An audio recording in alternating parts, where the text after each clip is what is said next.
Can we translate these lessons to what's going on in South Africa today? Yeah, I think so. I think when I concluded the little book that I've done on Chris Hani, I thought that I'd take from what Chris Hani was saying, and he had a role as a kind of an internal critic of the ANC, somebody who'd been involved in writing this memorandum, which was a kind of an expose of things that he thought were wrong.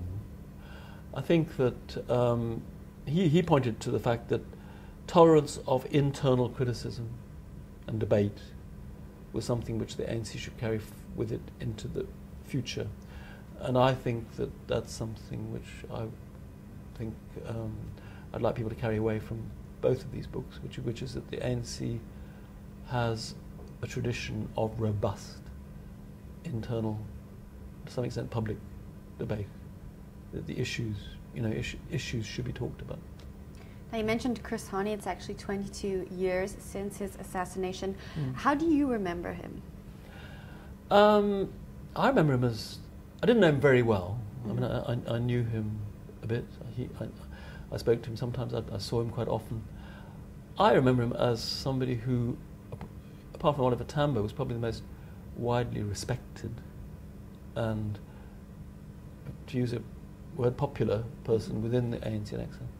I think he was widely respected because he was known to have displayed real physical courage in the Wankie campaign in Rhodesia, Zimbabwe, moral courage in taking a lead in his critique of the ANC and XM.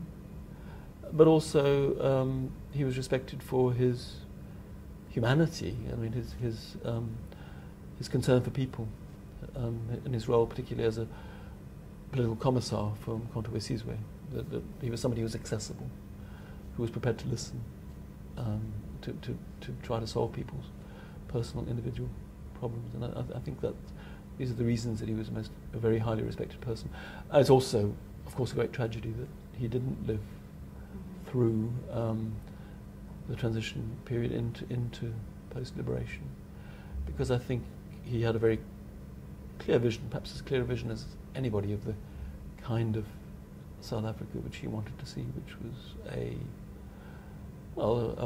democratic, multi-party South Africa with strong civil society, but with the ANC and the South African Communist Party working together to solve the problems which he thought were absolutely fundamental, of poverty, of unemployment, of housing, and these things. I mean, I think that the ANC has made progress on those fronts, but there's obviously a huge amount of work still to be done.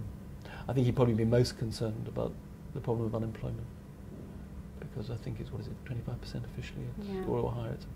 It's a very serious problem, and I don't think it's one that I'm not sure that the percentage of unemployed has actually fallen significantly over the last 22 years, or 20 years. I think he'd be very concerned about that. At the same time, he'd be happy that the ANC has put in place some kind of a safety net through pensions and social welfare payments for the poorest people.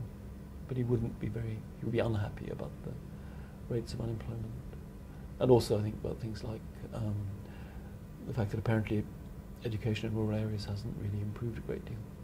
Still in areas, places like his own home area, the Eastern Cape, there are still huge problems of education, provision, that kind of thing. Now here we have to start wrapping up, but before we do that, can you tell us what we can expect from you next? Yeah, I'm not sure. I think I'm taking a bit of a break. I rather enjoyed writing. I read a big book, which is a lot of work. It's like 4 years work. It looks like long work. That's a lot of work. And then I wrote a little book about Chris Hani, and that was not so much work. But still it's easier to read. It's a bit of work, yeah. But I think I'm thinking now I'm a bit tempted to write little books. Yeah. I write a few more accessible little books than one big one.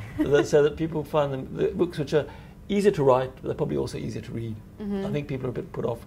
If I give somebody a 350-page book, they may think, oh my gosh, this is a lot of work. They might just look for the summary online or something. they might, yeah. But if I give them a little book, I think, I'm not really punishing them. I'm just, it's only a few hours to read it. Neither is punishment.